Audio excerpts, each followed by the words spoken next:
He spent 30 years building houses, paying taxes, and helping his community, but to the system, he was never more than a number. Without warning, without a goodbye, he was torn from the family he loved so much. This is the story of Emilio, a man who gave everything for a country, and in the end was treated as if he had given nothing. Emilio felt sweat trickle down his forehead as he waited in line at the small consulate in Ciudad Juarez. It was 1985, and his worn boots and patched shirt told more of his story than any document could. He was barely 22, but his hands looked like those of a man who had worked twice his age. The fields had toughened him since childhood. The sun, the soil, and the need to put food on the table gave no respite. When he finally received his temporary visa to work in the United States, Emilio held the paper with trembling hands. It wasn't just a permit. It was the key to a dream he had cherished every night since he understood the value of $1. If you enjoy interesting stories, hit like, subscribe to our channel, and turn on the notification bell so you don't miss any of our content. And tell us in the comments where you're watching this video from. We'd love to hear from you. His mother, Doña Rosa, prepared a small bag for him with tortillas wrapped in clean cloths, some refried beans, and a small religious card of St. Jude. Before leaving, she squeezed his hand tightly. "Don't forget who you are, son, and don't let money steal your soul." Emilio nodded, feeling a lump in his throat that he didn't want to show. He boarded the bus that would take him north, his heart pounding against his chest like an old drum, with the silent promise to return with more than just good intentions. When crossing the border, there were no applause or grand welcomes, just long lines, cold inspections, and distrustful looks. Emilio kept quiet, answered what he was asked, and moved forward with the others as if they were part of an invisible flock. He arrived in Houston almost by chance, following a distant cousin who knew a contractor in need of cheap labor. The first days in construction were brutal.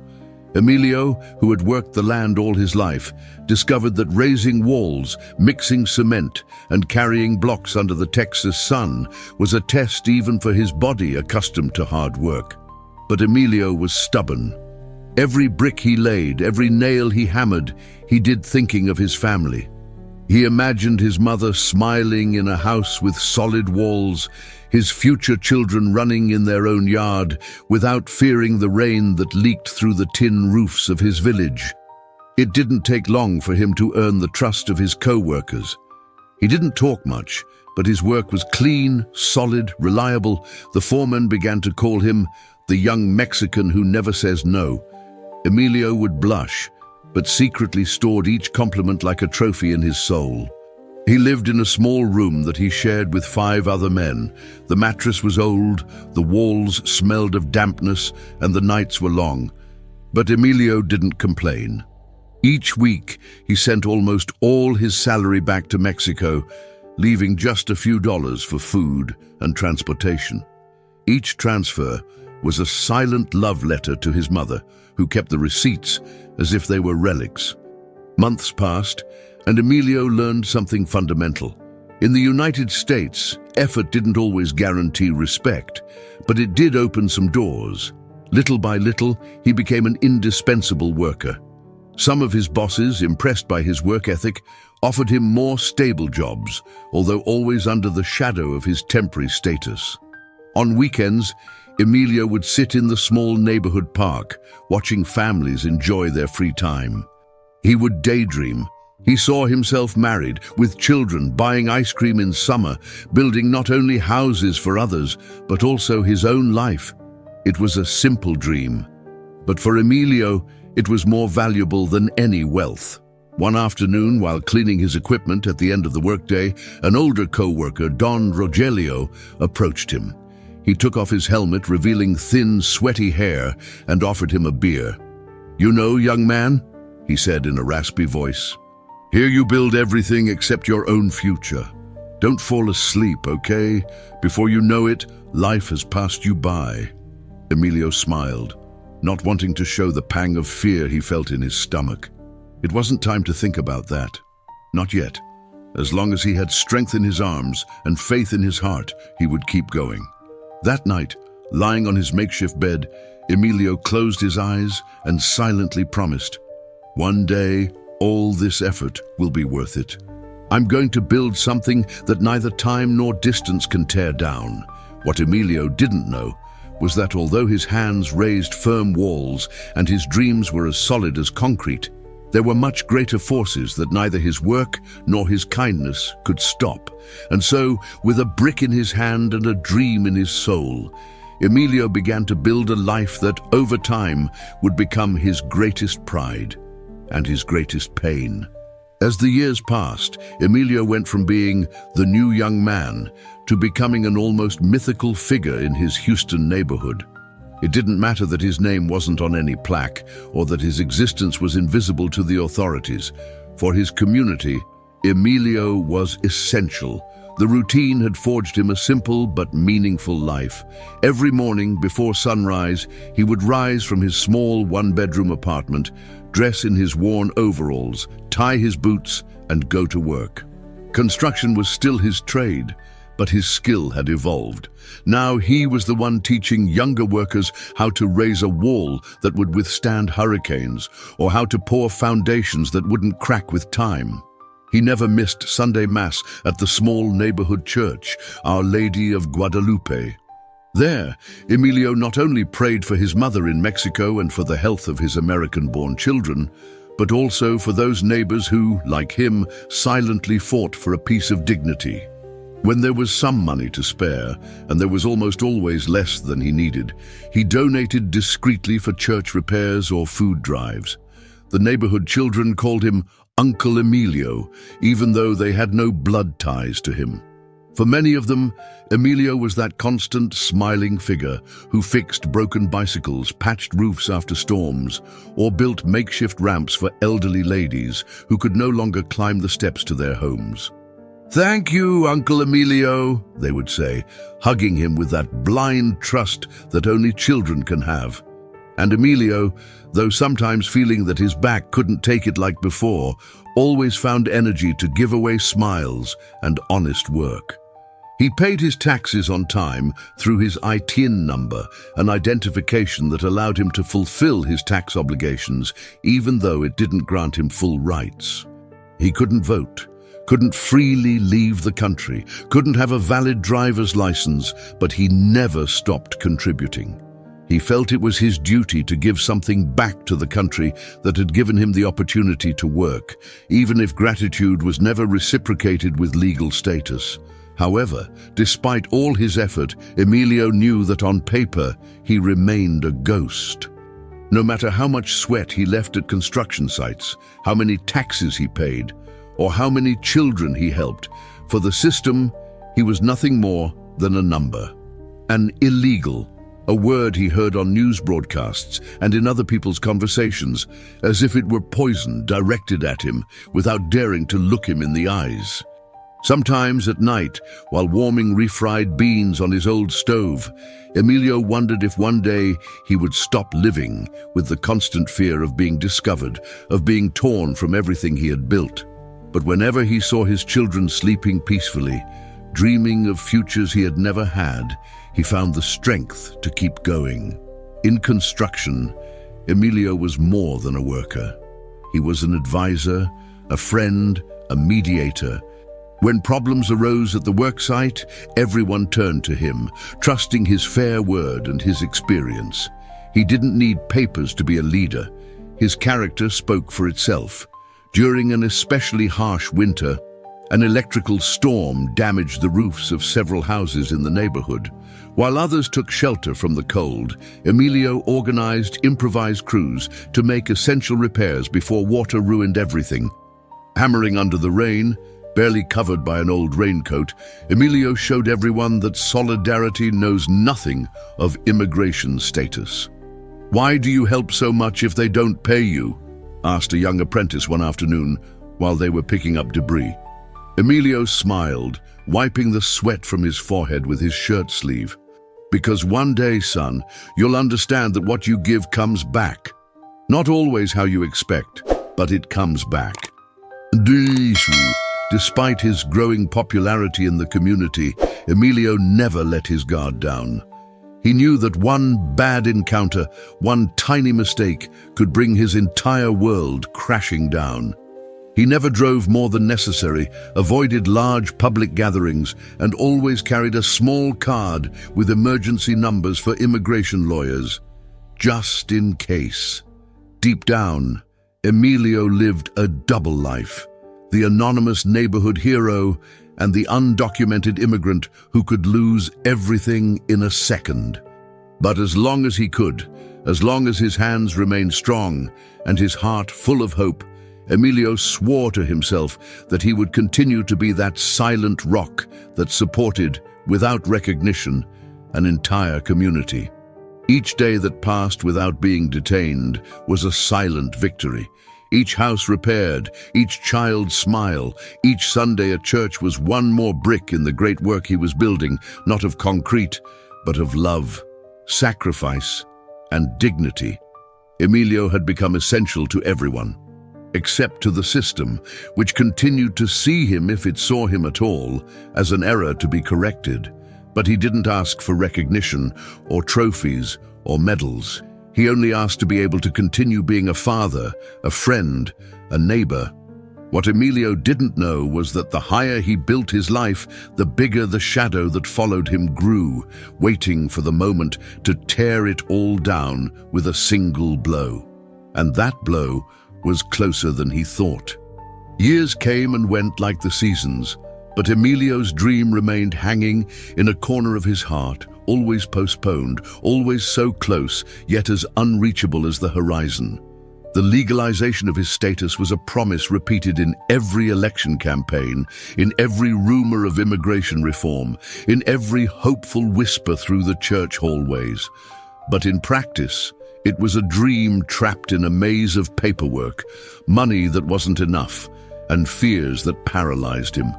During the first years, Emilio believed it would be a matter of time, that after paying his taxes on time, contributing to the community, and living honestly, there would be a way to fix his papers, as everyone said.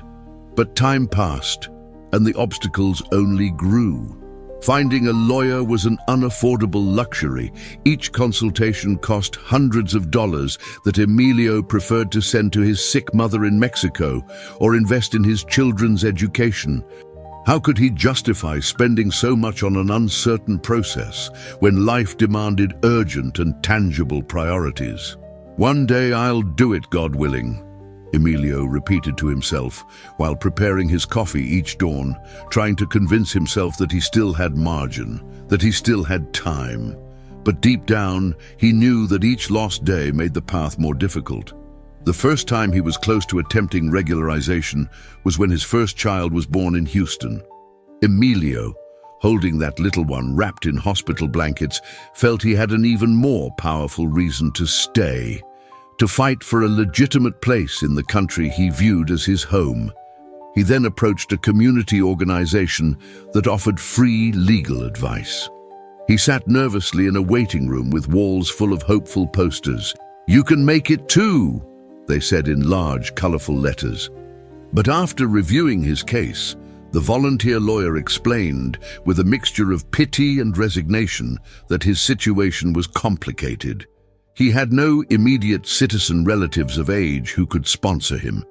He had entered with a temporary work permit too many years ago, and an old fine for driving without a license further complicated matters. "We could try, but the chances of success are very low," the lawyer told him, speaking slowly as if trying to cushion the blow. Emilio left the office with an empty folder and an even emptier heart. It wasn't that he didn't want to do things right. It was that the system seemed designed to remind him again and again that his existence was in a limbo with no way out. So the years passed. Each attempt to gather money for another lawyer ended in a new, urgent need: his mother's illness, his children's school tuition, the repair of the house roof. Life gave him no respite to think about his own future. In his close circle, some colleagues did manage to regularize their status, One obtained asylum after proving he was persecuted in his country. Another married a citizen. Emilio congratulated them sincerely, shaking their hands with a smile. But in the solitude of his apartment, he cried silently. He felt trapped in a country he loved, but that never fully accepted him. Like a perpetual guest at a party where he helped serve the food, clear the tables, clean the floors, but never received a formal invitation to stay. Sometimes, when insomnia overcame him, Emilio would go out to walk the quiet streets of the neighborhood. He would look at the lights on in the houses, the curtains that revealed warm scenes of families gathered, children playing, parents having dinner after a long day's work. And in those moments, Emilio felt that he both belonged and didn't belong to that world at the same time. One day, everything will change, he would tell himself, closing his eyes and letting the cool night breeze caress his weathered skin. But life, like the concrete he molded in his work, doesn't soften with simple wishes. As Emilio's family grew, so did his responsibilities. The children needed clothes, school supplies, medical attention. His wife, Anna Maria, whom he had met at a community party, also dreamed of a stable, secure life. Though she never openly complained, Emilio could see in her eyes the silent anxiety of someone who fears that everything built could collapse at any moment. Every conversation about fixing papers ended in a resigned sigh, in a "when we can," in a "later," in a "first we have to pay this month's bills." But time didn't wait. And without realizing it, Emilio went from being a young man full of plans to a mature man full of debts to himself. His children, Americans by birth, grew up unaware of the fear he carried each day. For them, their dad was simply the strong man who built them cardboard houses in the living room, who fixed their bicycles, and who taught them to be honest and hard-working. They didn't know that every time a patrol car sounded on the street, Emilio felt his heart stop for a moment. The waiting became part of his life, a wait that never ended, that got tangled up with daily routines until it became invisible, but was always there, like an hourglass that never stopped emptying. And while Emilio continued working, building, dreaming without knowing it, the country to which he had given everything was becoming increasingly inhospitable to men like him. The dream was still there, intact in his heart. But the days, relentless, kept passing, taking with them some of the hope that someday would also begin to run short. The presidential election of 2016 fell on Emilio like a storm without warning. Until then, he had lived under a shadow of fear, yes, but it was an everyday fear, bearable, almost like a background noise that one gets used to over time. But now, that fear was transforming into something bigger, more tangible, more threatening. The news wouldn't stop repeating it. New immigration policies, accelerated deportations, massive ICE operations. In church meetings, neighbors no longer talked about neighborhood improvements or community projects. Now they whispered about who would be the next to disappear without a trace. "Did you see?" his friend Don Manuel, another construction worker, told him one afternoon as they drank coffee in the park. "They're reviewing old cases. Even a traffic ticket can be an excuse to deport you." Emilio gripped his coffee cup so hard, he feared breaking it. He forced himself to smile, to pretend tranquility, but inside him, fear germinated like a silent disease. He knew his record wasn't perfect. Years ago, when he was just beginning to drive without a license, a police officer had stopped him at a routine checkpoint. They had given him a fine, nothing more.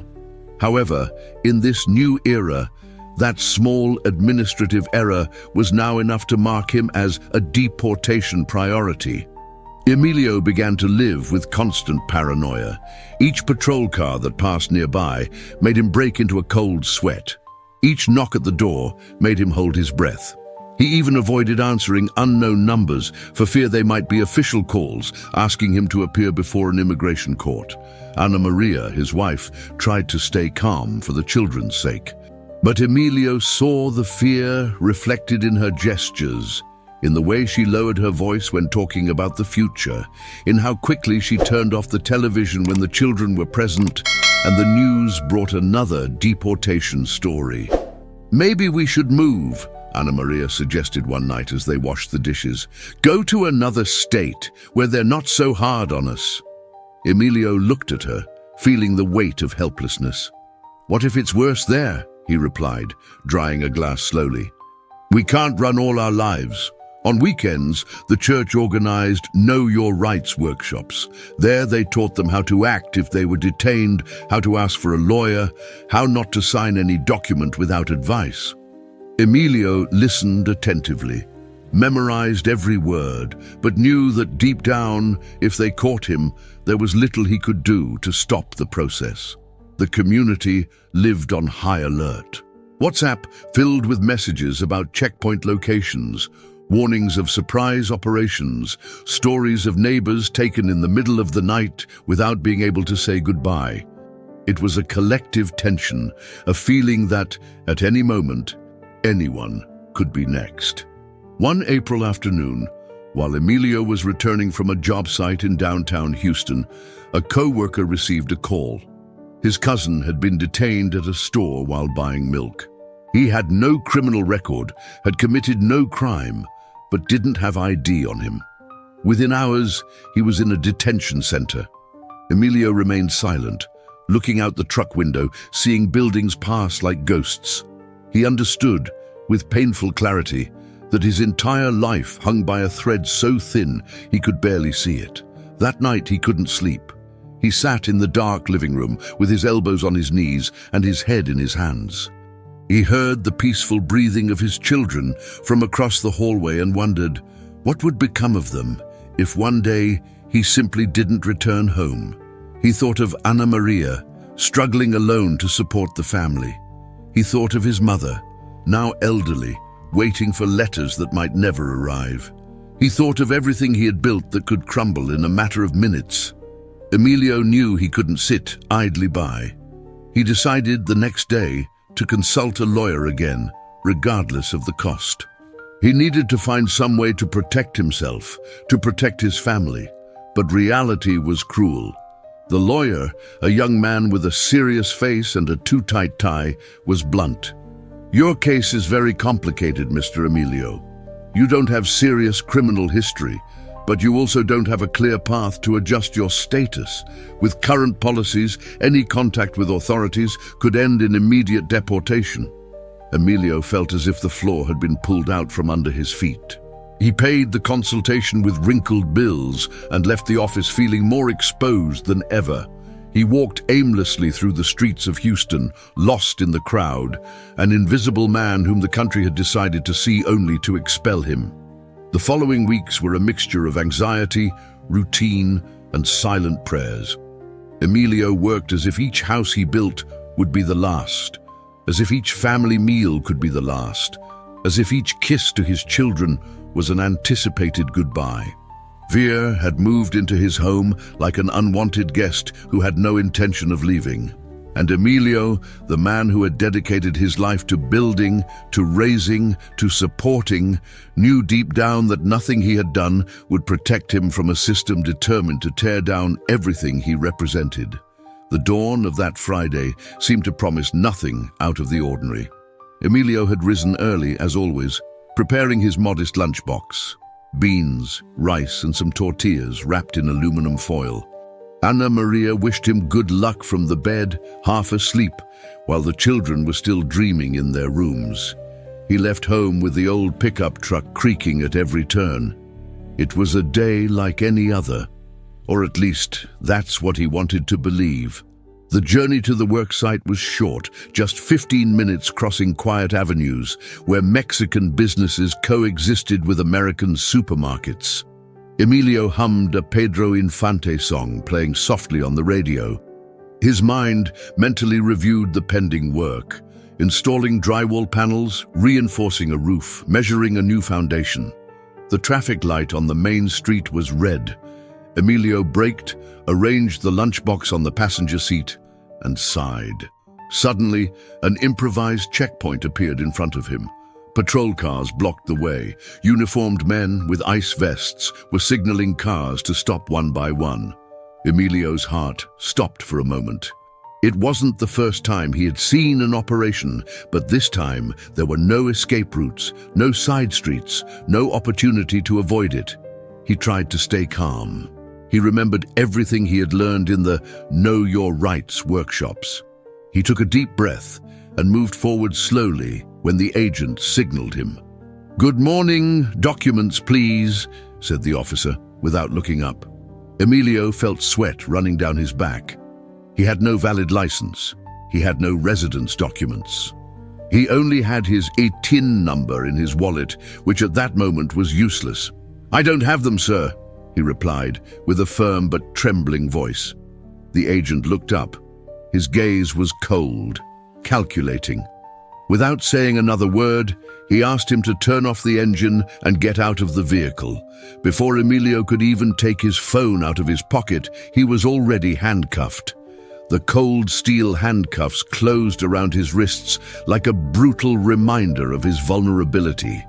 The lunchbox fell to the ground when they pushed him toward the patrol car. From the seat, his cell phone vibrated. It was a call from his oldest son, probably asking if he was already on his way to work. Emilio wanted to scream, wanted to ask for just 1 minute to answer that call, to say "I love you," but they didn't give him the chance. The officer closed the rear door of the patrol car with a sharp slam, isolating him from the outside world. Inside the vehicle, Emilio clenched his teeth, feeling a rebellious tear slide down his cheek. He wasn't crying out of fear. He wasn't crying for himself. He was crying for everything he was going to leave behind. His wife, his children, his home built on countless sacrifices. The transfer was quick, almost inhuman. There was no explanation, no possibility of making a call. Emilio was taken to an improvised detention center where dozens of other equally frightened faces were piled into a large, cold hall, illuminated by fluorescent lights. Time there was torture, endless hours of uncertainty, unanswered questions, hunger and cold. They gave him a thin blanket, a dry sandwich and a bottle of water. Nobody explained anything, just names that were shouted from time to time, taking someone else toward an unknown fate. Emilio mentally reviewed all the documents he had left at home, the unpaid bills, the pending matters. He thought of his little daughter, who that night would surely ask, "Where's Dad?" Fear was contagious. Some detainees cried openly, others prayed quietly. Emilio remained silent, sitting against the wall, looking at his hands hardened by work, now trembling like those of an old man. 3 days passed before Emilio's family knew anything about his whereabouts. Anna Maria had called hospitals, police stations, friends, without getting an answer. When a community lawyer finally managed to track Emilio to the detention center, the news fell like a bucket of ice water. "He's already in the deportation process," the lawyer informed. "It's a matter of days, maybe hours." The family mobilized desperately. They sought recommendation letters, certifications of his community work, evidence of his contributions to society. They went to the church to ask for support letters. They called congressmen, human rights organizations. But the system was a relentless machine. Once it caught you, it was almost impossible to get out. Meanwhile, Emilio was called to a brief hearing. He had no legal representation. There was no opportunity to appeal. The judge, hurried and cold, read his name as one would read an inventory number. Order of immediate deportation. The words echoed in Emilio's head like a gunshot. The night before being deported, he was allowed to make a short call. He dialed his home number from memory. Anna Maria answered crying, unable to speak. "Don't cry," said Emilio, his voice breaking. "Dad loves you, will always love you." And before he could say anything more, the call was cut off. Hours later, with his hands cuffed and his heart shattered, Emilio boarded a plane bound for Mexico, expelled from the land where he had left his youth, his dreams, and his entire soul. No goodbyes, No hugs, no justice, just a forced farewell in the cruel silence of an ordinary dawn. If you're enjoying this story, hit like, subscribe to our channel, and turn on notifications to keep up with all our content. When the news was confirmed, Emilio's house fell into a silence so heavy it seemed to oppress everyone's chest.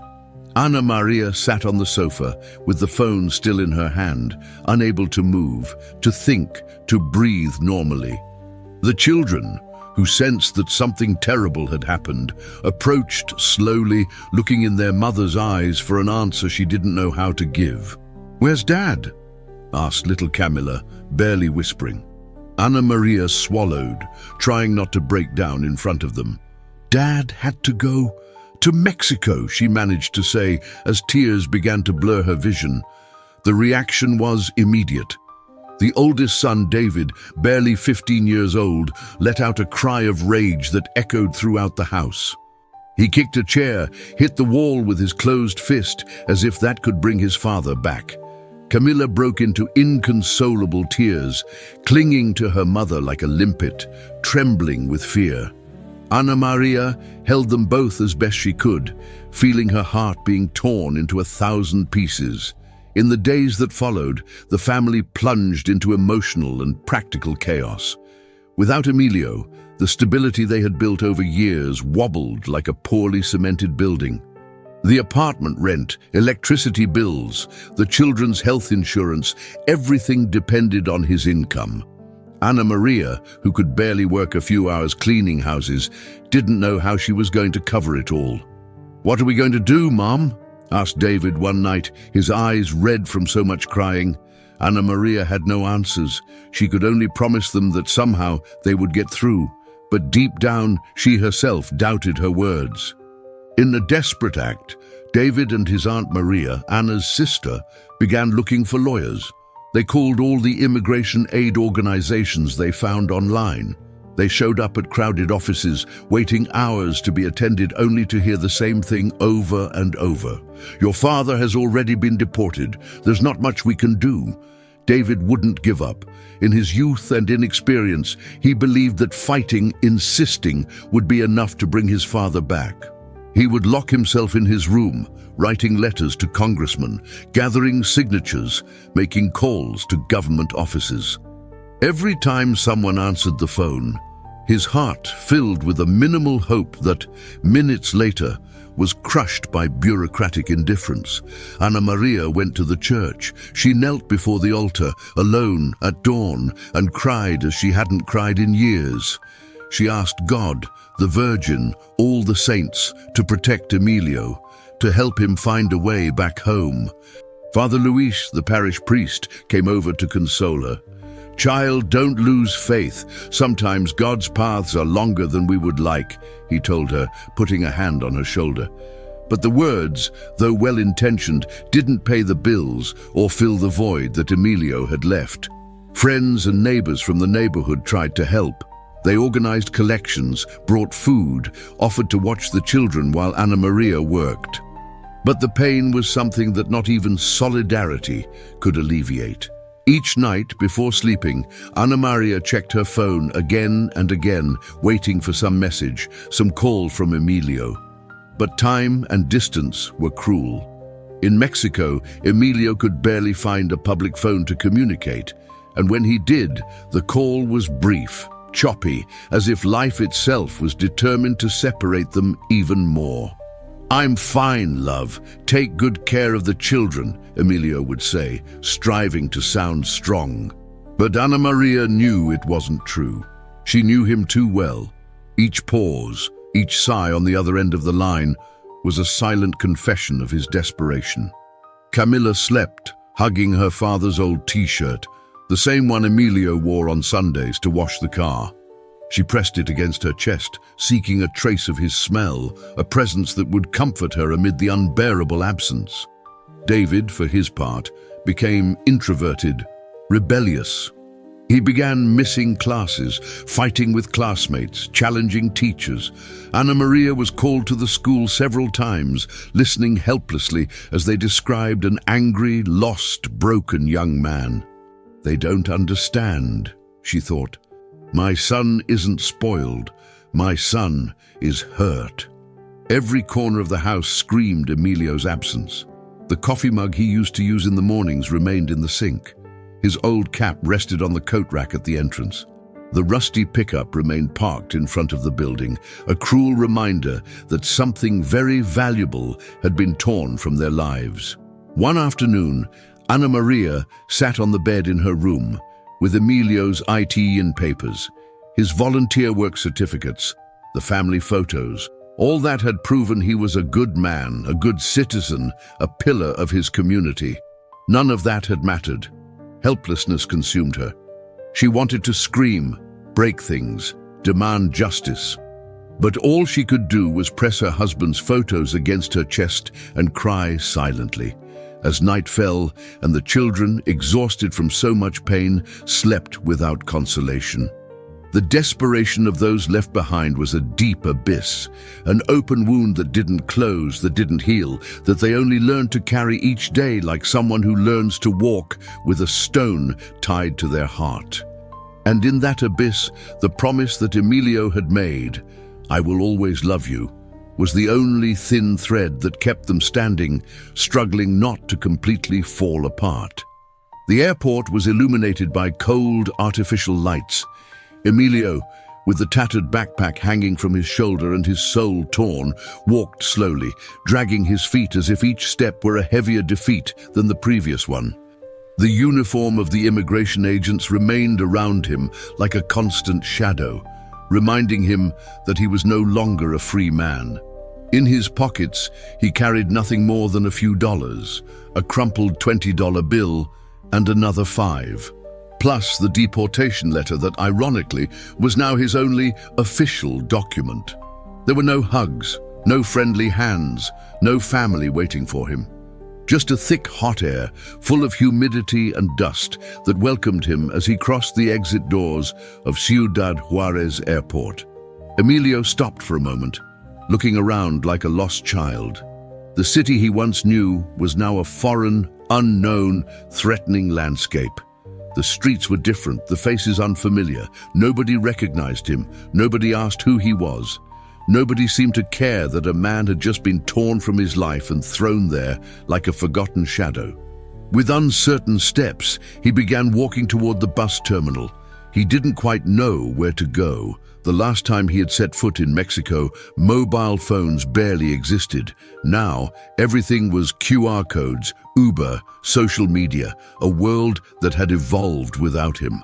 The backpack weighed more than he could bear, not because of its contents, which was almost nothing, but because of all it represented: the loss, the uprooting, the fear of the future. He sat on a concrete bench in front of the terminal, dropping the backpack at his feet. He looked at the hands that for 30 years had built homes, repaired roofs, raised walls. Now those same hands trembled, empty of purpose, of hope.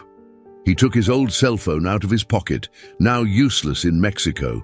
He held it for a moment, knowing that on the other side of the border, his children, his wife, his entire home waited for him, without being able to reach him. That night, Emilio slept in a cheap boarding house. The mattress was hard, the sheets smelled of dampness, and every noise from the street reminded him that he wasn't safe. The city was infested with violence, poverty, hopelessness. It wasn't the Mexico he had left behind full of dreams. It was a country that also seemed to have forgotten him. The next morning, with what little strength he had left, he took a bus to his hometown, a small corner in Zacatecas he barely remembered. The journey was long, monotonous, dotted with dark thoughts and fragmented memories. When he arrived, he didn't even know where to get off. The dirt roads had been replaced by paved roads. The old market was gone. The houses were different. The plaza, once filled with playing children, now seemed a deserted place where only a few elderly people sat watching life go by. He asked about his family, about any acquaintances. He discovered that his mother had died 2 years earlier, alone, waiting for letters that came less and less frequently. Some cousins lived in other states. Others had simply disappeared in the tide of migrants seeking to survive. Emilio felt the world closing in on him. He had no home. He had no job. He had no one. For days, he wandered the streets, looking for small jobs, carrying merchandise at the market, painting walls, cleaning yards. But his age, his tired appearance, and the competition from strong, desperate young men relegated him to the leftovers, to jobs nobody else wanted. Sometimes he managed to gather enough for a plate of rice and beans. Other times, he simply endured hunger, sitting on a bench in the square, watching the sun set unhurriedly, as if his suffering were invisible to the universe. One afternoon, sitting under the same tree, where as a young man he dreamed of conquering the world, Emilio received his first package from the United States. It was a manila envelope, wrinkled, with dozens of postage stamps. Inside, he found drawings by Camilla, handwritten letters from David and his other young son, cutouts of family photos, and, in the midst of it all, a note from Ana Maria that simply said, "We love you. Don't forget us." Emilio held those papers against his chest, as if in them he could feel the hugs he had been denied. He cried silently, as he had cried so many times in the solitude of his boarding room, but this time not out of hopelessness, but out of love. It was a love mutilated by distance, yes, but it was his. It was real. It was the only certainty he had left in a world that had changed too fast for him. Despite everything, Emilio didn't give up. Each day he went out looking for work. Each night he wrote small notes for his children that he later sent with some neighbor traveling north. It was his way of continuing to build, to continue being a father, even if it was thousands of miles away. There were no hugs, no kisses, no warmth of a home, but there was love. And for now, that was all Emilio needed to keep breathing.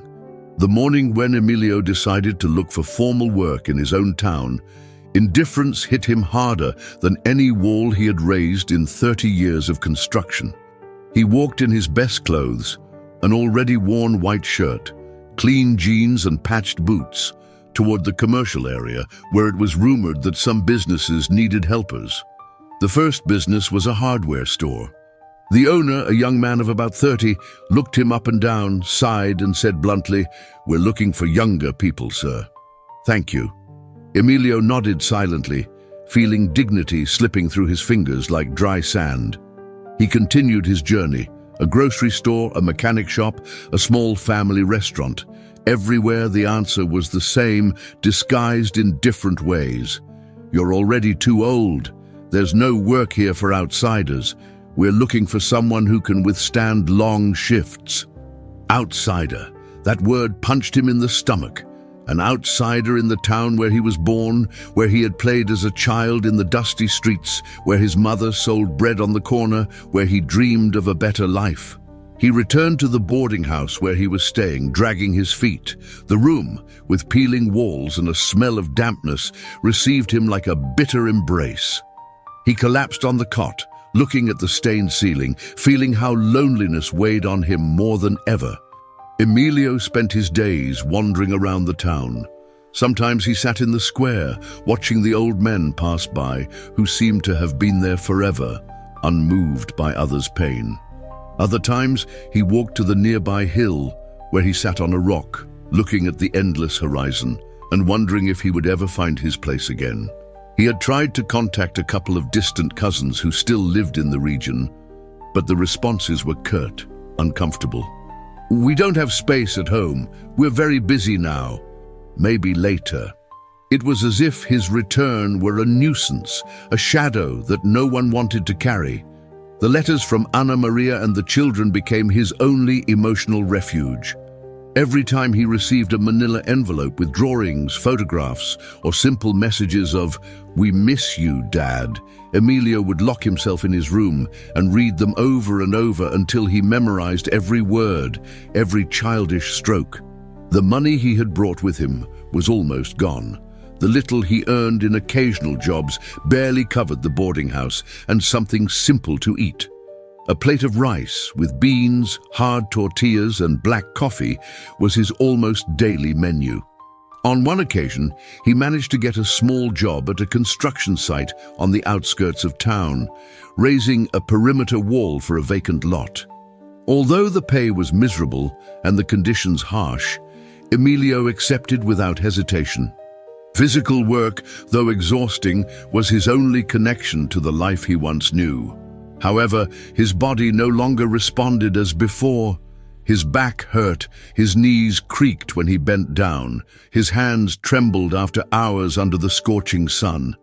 Even so, he forced himself to continue, refusing to give up. The other workers, young and strong, treated him with a mixture of pity and mockery. They referred to him as the gringo because of his strange accent, his slow way of speaking, his ignorance of new local idioms. "Hey, gringo, they pay well over there, right?" They laughed. "But look how you ended up." Emilio smiled forcedly, keeping to himself the answers that tore his chest. What could he tell them?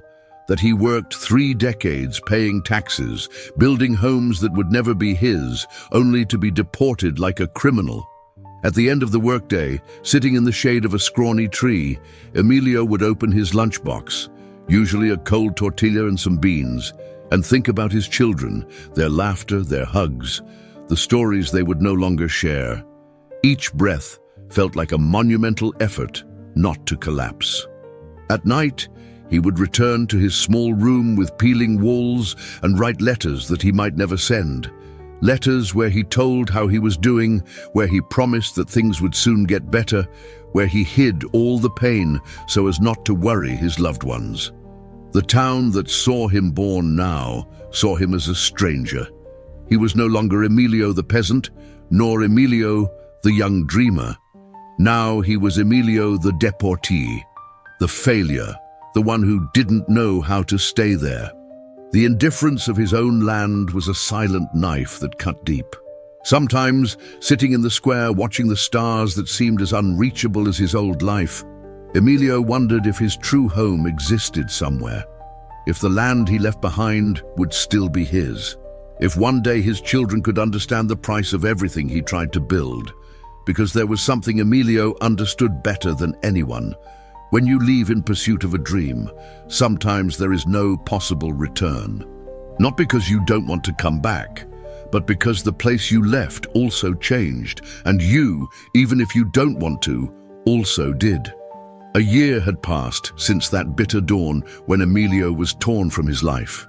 A year of letters, of brief and choppy calls, of silences full of words that never managed to cross the distance. A year in which Emilio survived on memories. It was then, on an ordinary afternoon, when Emilio's story began to make noise beyond the borders that had separated him from his family. It all started with a letter. David, his oldest son, now 16, could no longer bear to see his mother wither day after day, to see his little sister cry every time special dates came without her father. He couldn't continue living as if Emilio's absence were normal, as if his family could adapt to the emptiness like one adapts to the cold in winter. So one night, after finishing his schoolwork, he sat in front of an old computer at the public library and began to write. Not a task, not an essay for school. He wrote from the heart. "My name is David and I'm 16 years old. My dad, Emilio, lived more than 30 years in the United States. He built houses, paid taxes, helped our community. He never asked for anything. He just worked hard so that my siblings and I could have a better life. One day, they deported him, without warning, without a fair trial. He is not a criminal, he is a hero. Where is justice when a country expels someone who is only given love, work, and sacrifice?" David didn't know much about social media, but his best friend helped him post the letter on Facebook in English and Spanish. They accompanied it with an old photo of Emilio, smiling, covered in construction dust, carrying Camilla on his shoulders. They didn't expect much. Maybe a few likes, some comments from neighborhood friends. Nothing more. But something incredible happened. The letter, simple and sincere, touched fibers that no one had imagined. It began to be shared, First among neighbors, then in immigrant communities, then in human rights groups. In less than a week, the letter had been shared thousands of times. Local media replicated it. Television programs began to talk about the Emilio case. Columnists wrote about the brutality of deportations, using his story as a symbol of a greater injustice. Journalists began calling Ana Maria, seeking out David to interview him. They wanted to know more about Emilio, to know who this simple man was, whose life had been devastated without anyone seeming to care. While all this was happening in Houston, Emilio continued in his small room in Zacatecas, unaware of the stir his son had unleashed.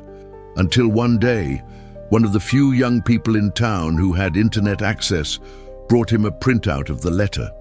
"Don Emilio, this is yours, right?" said the young man, extending the paper.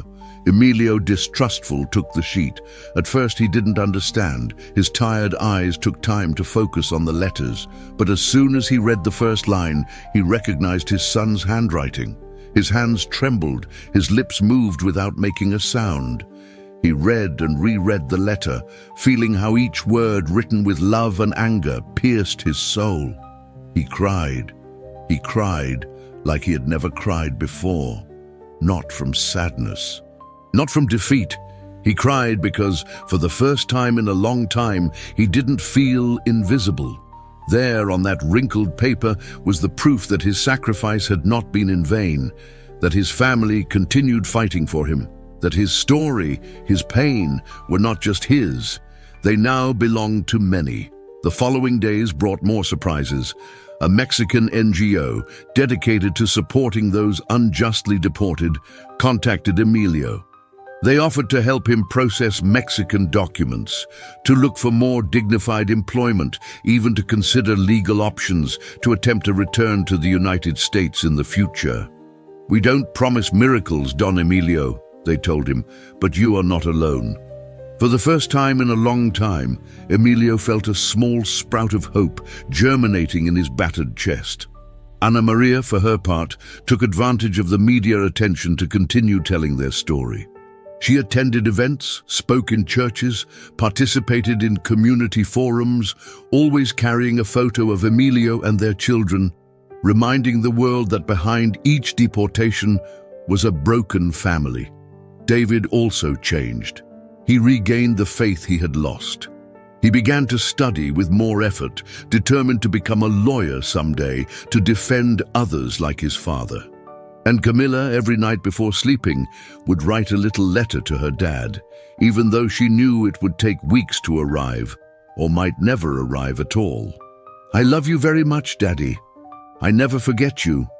In a world that seemed to have closed its doors to him, Emilio discovered that his true home was not a land, nor a document, nor a house built with concrete. His home was the unbreakable love of his family.